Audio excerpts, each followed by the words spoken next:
Welcome to Tap Tech, the channel where we break down the next generation of gear so you know what matters and what doesn't. Today we're talking about a camera that could redefine professional mirrorless, the Nikon Z9 II. If you thought the original Z9 was already a beast, hold on, rumors suggest the Z9 II is poised to push the boundaries again. This isn't just a small upgrade. It could be a leap.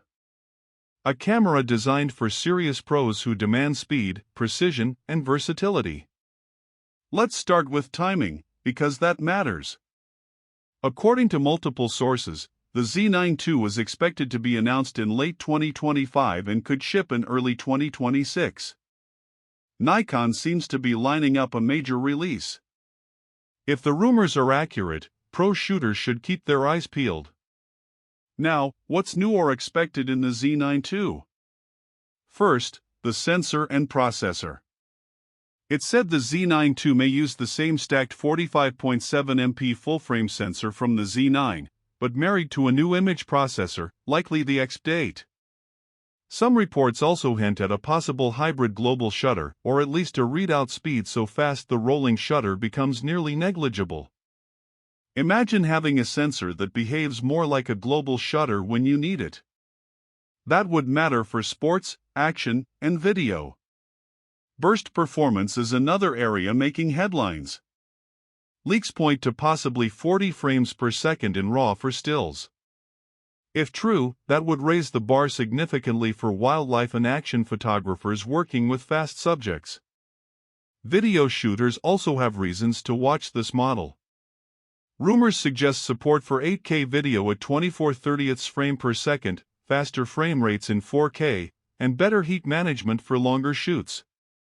Nikon already set a high mark with the Z9's 8.3K, but the Z9 II looks aimed at closing the gap further. Autofocus is expected to be refined, not just tweaked. The Z9 II may bring even faster subject detection, smarter tracking of people, animals, vehicles, and even more challenging subjects in low light. With stacked sensor architecture and new processing, the AF system could respond faster and lock more accurately. That's critical for pro users who can't afford misses. Let's talk about viewfinder and display. Rumors suggest the Z9 II will see a higher resolution EVF, possibly borrowed or refined from Nikon's newer models, and a fully articulating or vari-angle rear screen. That gives better flexibility for video, creative angles, and field work. Another upgrade we may see: improved stabilization, perhaps stronger in-body stabilization and better performance with unsupported lenses. Nikon's been pushing IBIS hard across the Z-mount bodies, and the Z9 II looks likely to continue that trend. Connectivity, workflow, and memory are crucial for pros. Leaks hinted dual card slots, likely both CF Express Type B or equivalent fast media, faster Wi-Fi, maybe Wi-Fi 6E or higher, and enhanced tethering options. With bigger files 8K, 40 frames per second RAW, you'll need big outputs and fast throughput. In terms of body and ergonomics, Nikon seems to be holding a familiar form factor. The vertical grip shape and weather sealing are expected to carry over, meaning the Z9 II won't force users to relearn handling.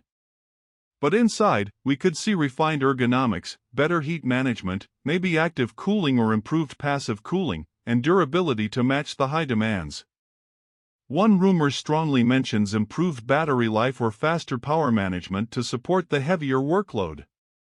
When you think about real-world use, what will this upgrade mean? For a wildlife photographer, longer uninterrupted shooting, faster bursts, better subject tracking, less risk of rolling shutter distortion. For a video creator, more bits, longer takes, less heat shutdown, flexible angles. For a hybrid shooter, a single body that can tackle stills and video at the top end. Of course, trade-offs and risks exist. If the sensor remains the same resolution, then the upgrade is more about speed and features, not more megapixels. Some users may feel the change is incremental. Also, pushing performance means power draw rises, and that means heat, battery limitations, bigger files, heavier workflows. Pros will need to consider storage, cards, and backup. And price, flagship bodies rarely stay cheap. Rumors suggest the Z9 II could launch at around $6,499 or more in body-only form. That's a serious investment. So who should consider waiting for the Z9 II? If you are currently shooting with older bodies, say a Z7 II, R5, I, you might gain a lot. If you already use the Z9 and are satisfied, the question becomes, do these performance upgrades matter enough to justify the upgrade? For many pros chasing every fraction of a second, yes. For others, maybe less so. In summary, the Nikon Z9 II looks set to be a powerhouse evolution, not a radical redesign, but a meaningful step up. Faster sensor readout, higher bursts, better video, smarter AF, improved workflow and durability. It might not reinvent the flagship camera, but it could redefine what pro mirrorless means in 2026. Thanks for watching Tap Tech. If you found this useful, hit like, subscribe, and ring the bell so you don't miss the deep dive when the Z9 II goes official. We'll break down specs, test it in real use, and compare it against competitors. For now, keep shooting, stay creative, and I'll see you in the next one.